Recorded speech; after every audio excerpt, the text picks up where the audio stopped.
So I've been diving for about 18 years now, and people ask a lot of times, like, hey, what's it like doing your job? What do you see? What are some stuff that goes on down there? And I've been playing around with my Insta360 camera for a while. I just thought I would make a fun little video from this job. So right now, just giving a quick show around of the boat that we're out on. This is the Hendrix. It's a little bit smaller. It's one of our smaller dive boats, but it's just kind of set up for inspections, shallow water type stuff. This particular job, we're on Lake Michigan up near Chicago. So early fall,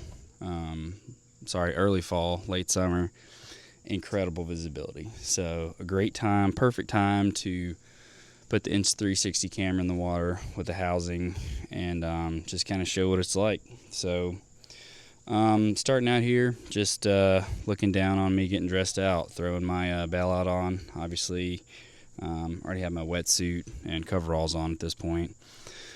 So we always dive coveralls at work for safety. We've had a couple incidents where some guys have been cut and injured and had infections. So it just makes sense, even when you're diving in pretty clear water. You'll see later, I cut my tip of my finger just a little bit on some quagga or zebra mussels. These things are really sharp, so there's always sharp stuff in the waters. I'm wearing a 7 mil because the water is about 68, 69 degrees, and after 3 to 4 hours, which was typically how long we were diving, you tend to get a little chilly in that water, even though you're swimming a little bit more than usual. So like I said, throwing on the bailout here, getting everything hooked up. This is something you don't necessarily want to sprint through. You want to make sure you get all your equipment set up the right way. I'm having to dive with a UT gauge, a ultrasonic thickness gauge. We always call it a UT gauge. It's made by Cygnus Instruments. And that basically tells you the thickness of steel remaining. When you're diving, you have to clean off zebra mussels and biological growth, but you can stick that probe on there and get a pretty good idea of how much corrosion there's been, how much section loss has been created from the corrosion over time, and then we can make an assessment on the service life or recommendations on types of repairs. So that's what the yellow thing is with the cable on it.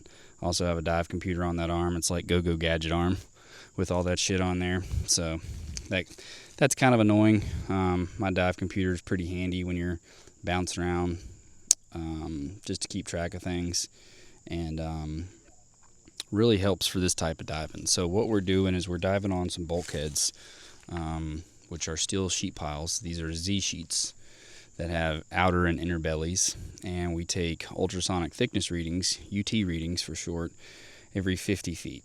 That's what the client asked for, so that's what we're doing. Typically, we do every 100 feet. This project, we're taking a few more readings. So the way we do that is you start off at the bottom. Typically, you take a water depth, then you clean 2 spots on the flange and the web, and then you give those measurements to the top side, the note taker who's on the rack up there. And then you move up to the midwater. So obviously, if you know how deep you are, 28, 29 feet, you go about half that depth, and you take some more UTs there, and then you go near the water line. That gives us a good corrosion profile whenever we go to write the report and make an assessment on the condition of the structure. So you can see me in the video here. Pretty much had it up completely at this point. We're not diving hot water right now. We're actually using the hot water hose that's on our lightweight umbilical to float the umbilical. We're stuffing some air up inside of that and kind of pinching it off. So that helps the umbilical float, which usually is a benefit, but as you'll see a couple times, I get hung up on some stuff on the surface. Overall, it's a pretty huge benefit though. So video's pretty choppy and bouncy back and forth right now. As you can see, I just jumped in the water on the ladder, and I'm getting my fins on. So we didn't have the best visibility over here. A barge had just been moved by a tugboat before I jumped in, so it stirs things up a little bit. I let this video go on for a little while, and just kind of I'll walk you through what I'm seeing, what I'm doing. So just left surface here. Whenever you do that, obviously that starts the time of your dive. You tell topside, they write it on the dive log, diver leaving surface. And as you can see, there's another berth back to my right, to the left side of the video, and I'm in the corner right now. Our other diver finished up that berth, and then I'm jumping in on this side to pick back up where they left off. So, like I said, heading down to bottom. Kind of an odd sheet configuration here. You don't see this typically. I guess that's just because, these berths were built at different times. They didn't have good tie-ins, but it works pretty good. So big sheet of plywood there that you could just see, and there's a big dead Canada goose down there, which is kind of gross. I zoom in on it. Yeah, what do you see down there? Dead things sometimes, dead things sink to the bottom. So anyways, moving on from that, I get my hammer out, which I prefer a welding hammer, which has a vertical chipping side and a horizontal chipping side to clean these mussels off. Like I said, these are quagga and zebra mussels that are pretty awesome for diving because they filter feed and they clean the water up really good. Ecologically though, it's said to be quite a freaking disaster for the Great Lakes, and there doesn't seem to be a great way to go about removing all of them. I read an article a little while back when I was looking into them a little bit more that said that there are in the quadrillions. I don't even know how many freaking zeros that has, but there's multiple of them, so that's a lot.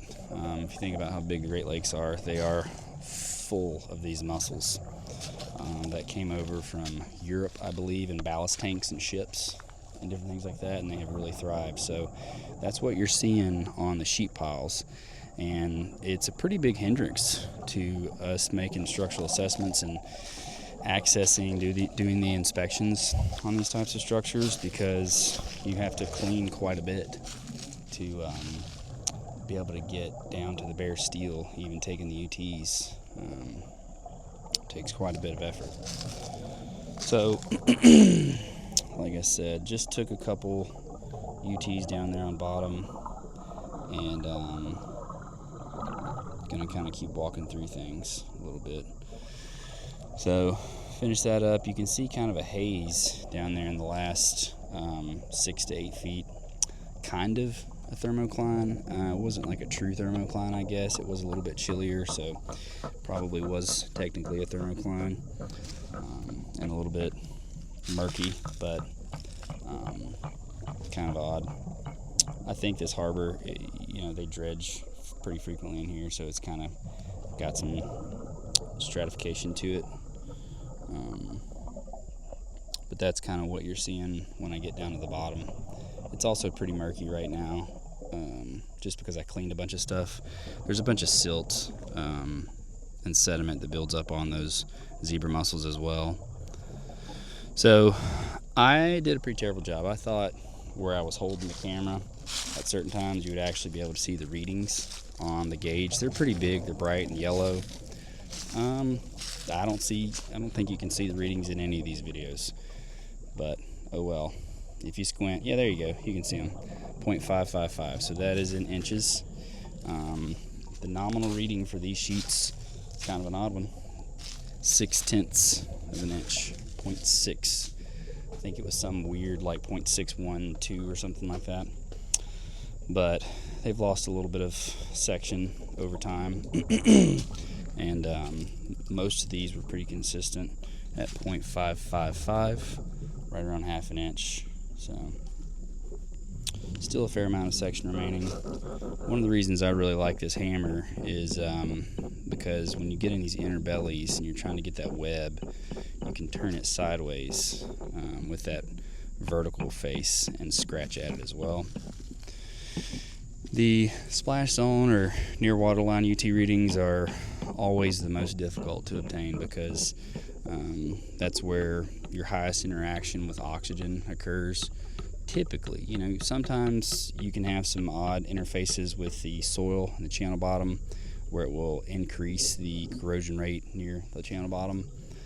But most frequently, your highest location of section loss is going to be right in that tidal zone or that splash zone. In this case, there's no real tides in the Great Lakes. So anytime you have oxygen and moisture on steel, you're going to have an oxidation reaction. It's going to lead to laminar corrosion over the time. We call that scaling. That's the flakes of steel that are chipped off that leave pits down below, literally just a little pit.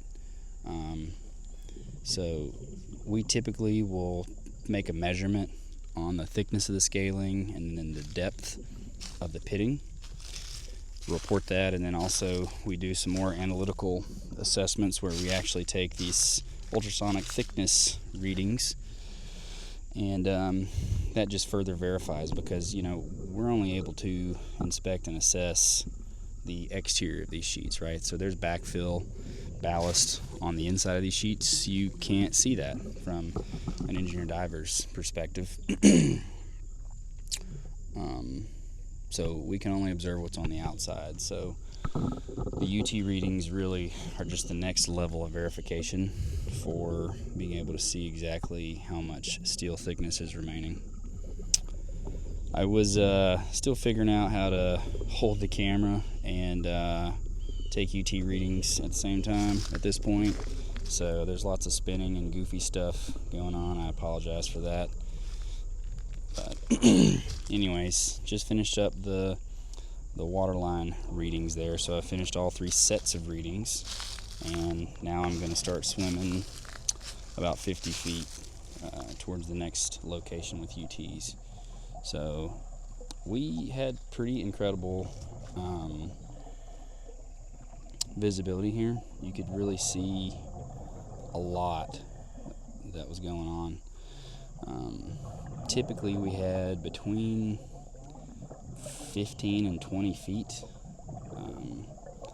Coming up right here, I think I find a hole in my glove, one of my fingers. These zebra mussels are so dang sharp. And we typically wear Kevlar cut level, puncture level 4 or 5s. That's what these gloves are. They're Kevlar with coated palm. Despite those intense cut ratings, gloves get wet and they still tear open on these zebra mussels. So they're pretty dangerous if you were to touch them without gloves on. Like I said, I got a tiny little nick on my finger from a hole that I found, which was awesome. That's still bothering me today, here like 2 weeks later. What you're seeing now is me trying to figure out why the hell I can't get any slack. So the nice thing about having visibility is I can very quickly see my umbilical is stuck on one of the little planer sections of the hull of the boat. And like I said, this is one of the downsides of a floating umbilical. It'll get hung up on crap on the surface rather than getting hung up on crap on the bottom. So have to swim back up there, unfoul myself, and swim back to where I was. So one nice thing about being able to see 20 feet when you're having to do a 100% level 1 inspection, which consists of literally putting hands or eyes on approximately 100% of the surface area of the structure, right? So normally if we only had a couple feet of visibility, we would have to swim up and down 4 to 5 sheets at a time. So you'd swim up 4 to 5 sheets, then swim down 4 to 5 sheets, and then you make this slow, methodical march up, down, all the way across everything. But like I said, since we had like 20 feet of visibility, and it was only about 28, 29, 25 feet deep in some places, you could pretty much hang out towards the midwater and look up to the surface and see that there's no major defects, and then look down at the bottom and see there's no defects. There were actually times where I could see our markings on the top of the bulkhead. So before we go begin an inspection with a long bulkhead, these equated to like 8,000 feet of bulkhead that we inspected here. We'll actually take paint, marking paint that washes off after a while, and we'll go mark every 100 feet with dots and dashes at 25, 50, and 75. For this one, we opted to just go with 100-foot and 50-foot dashes because those were the main indicators. And you can still make an approximation if you had some defects on station location. So this incredible visibility was pretty slick. Another cool thing, super cool thing about this dive, I think this is my first dive in like 18 years of diving where I didn't get any water in my hat when I tilted my head down. You can see me just swimming straight down.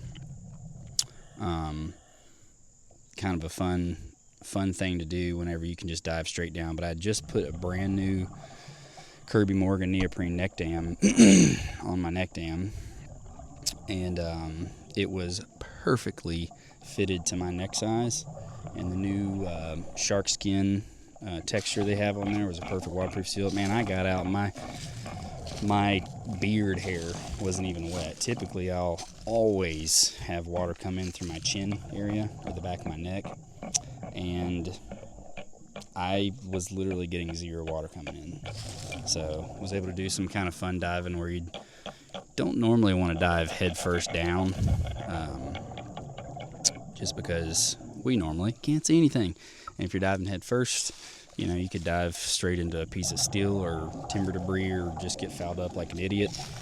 But since we could see so daggum well and my neck dam was working so well, I really got to enjoy this dive. This is probably the best dive of 2025 for me. Didn't mean for that to rhyme, but whatever.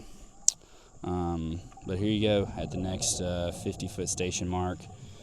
You can see me taking the UT. So I typically will alternate between left and right sides of the bellies. So this outer belly, you know, if you're facing one of these outer bellies, you have a left side and a right side. Typically, I'll just alternate every other one, taking UTs just to get a good representative sample. We've actually come across some sheets, some Z sheets in the past that had one flange that was 1/10 of an inch thicker than the other flange, and it was always the upstation flange or the backstation flange. I can't remember which one it was. I think it was the backstation flange. It was like 3/4, and the upstation flange was like 6/10 of an inch. So we were scratching our heads on that one for a little while. Then we realized, oh, they made Z sheets that had different thicknesses of flanges at some point, and they decided to install them here, or along one of these berths anyways. So 18 years in, you're still seeing new different stuff. I don't know how many dives I have at this point, or how many different bulkheads, how many tens of thousands of feet of bulkhead, but this is the first time I've come across that. Maybe it's regional. I don't really dive a ton up here on Lake Michigan, but anyhow, bebopping around, taking these UTs, so it can be quite a challenge, depending on how much pitting there is to get the transducer, which is what you see in my right hand there, exactly at the right location and at the right angle to get it to read and lock in. It's a bunch of different settings on the UT gauge you can mess with, multi-echo, single echo, that you can kind of make it a little bit easier, but you're really just fudging the data a little bit.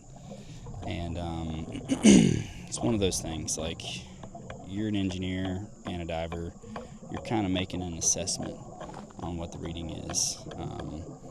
What you really like to see is, using the multi-echo setting, a real hard lock-in on a good number. And when that number locks in, you've got an average of 3 echoes coming back and forth, back and forth, back and forth. And then the UT gauge is telling you, like, hey, getting 3 in a row that are right here together. This is for sure the thickness at this location, right? So if you only have single echo, you have a lot of pitting, that sound is just bouncing back and forth off different pits from different sides, from different angles. You're not always going to be at a right angle to the steel whenever you have a lot of pitting, so you're going to get a bunch of goofy numbers. And you know, I wouldn't say there's black magic involved with giving UTs, because there's really not. Sometimes when it's a sheet pile wall is heavily corroded, you'll have to take a few more liberties on making assessments as to what the thickness actually is. It takes a little bit longer. You have to take a lot more readings, but you can still come up with some pretty consistent, verifiable, and most importantly, repeatable thickness readings, which is always very important, right? These underwater inspections are typically performed on a 60-month cycle every 5 years, and what you want to see is being able to look at the UT readings over time and see a consistent data-based corrosion rate, based on the environment, based on the sheets, based on the location of the readings. If you're not getting that, then you're doing something wrong, or maybe you're not looking at the conditions very correctly.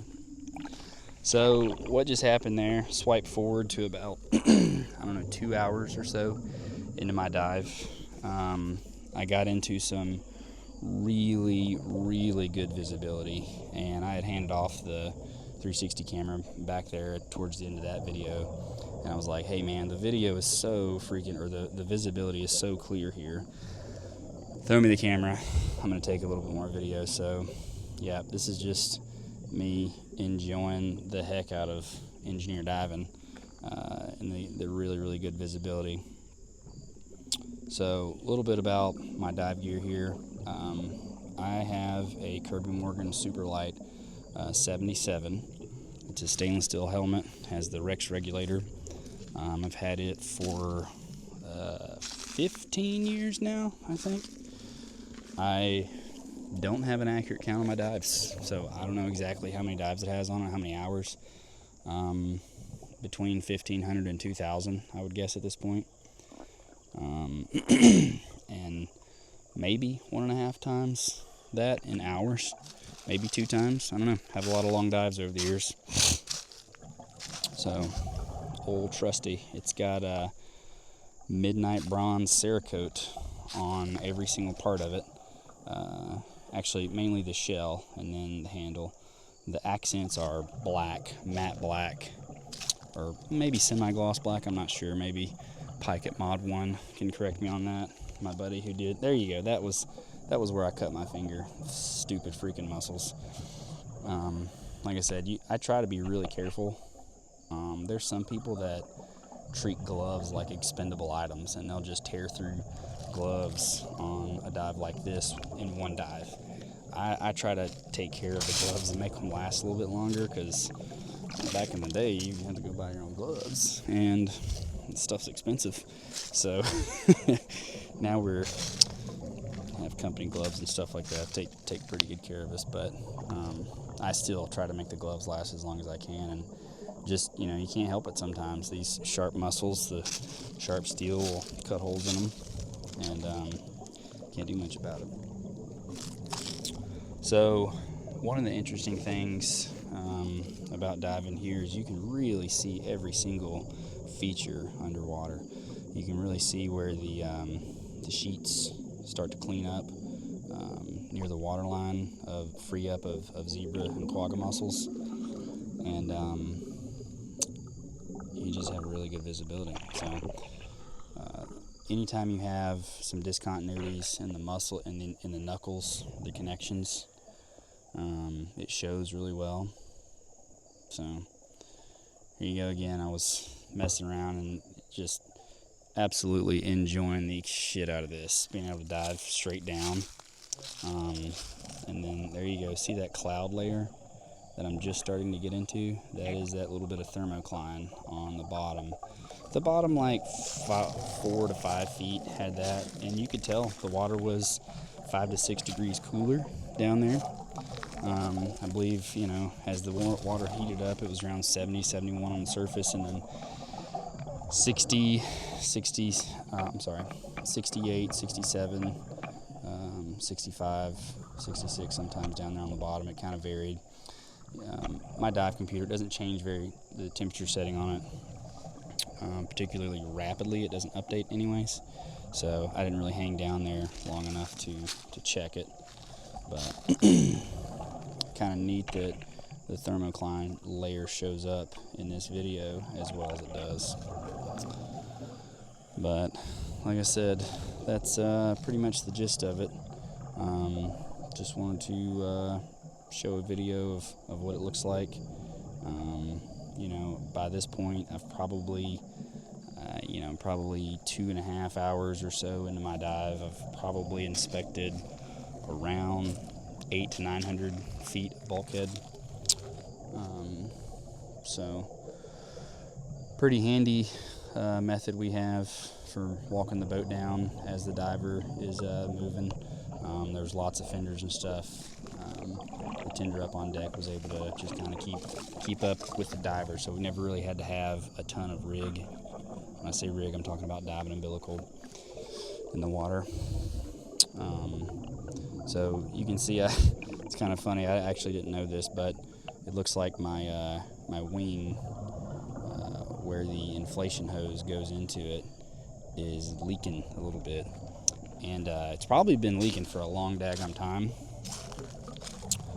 I just can never see with the visibility. I can't tell with video that you can see over my left shoulder. There's a tiny stream of bubbles. So I've had that wing since 2011.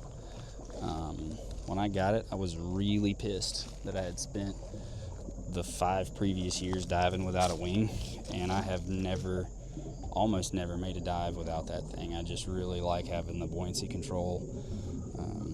I swim a lot, inspecting structures, piles, and I mean, it's like an elevator. It's a cheat code. It just makes it effortless whenever you can very easily control your buoyancy. So kind of funny. I got to go probably replace that hose. I don't know. I probably should replace the whole bladder, the whole wing, with the new one, but I don't think they make one that small. That's only like a 15-pound wing. I think the Hollis ones that we look at are like 25 or something. Some people get the 35, and they're just huge. I like the really small one because you don't need a lot, right? We're in 7 mil in freshwater or saltwater, brackish water, like we dive in a lot. You're pretty buoyant anyways. With the 15-pounder, you can almost like fill that sucker all the way up and still kind of hold yourself in place. So it's not like you have to worry about a blow up or anything like that. But anyways, if you have any questions, I guess put those in the comments. I'll try to answer those as best I can. Pretty great diving. Just wanted to share kind of what it looks like. So I probably went for about 4 or 5 hours on this dive. I don't remember exactly how long I went, but you know, we're diving less than 30 feet, so 371 minutes on those tables.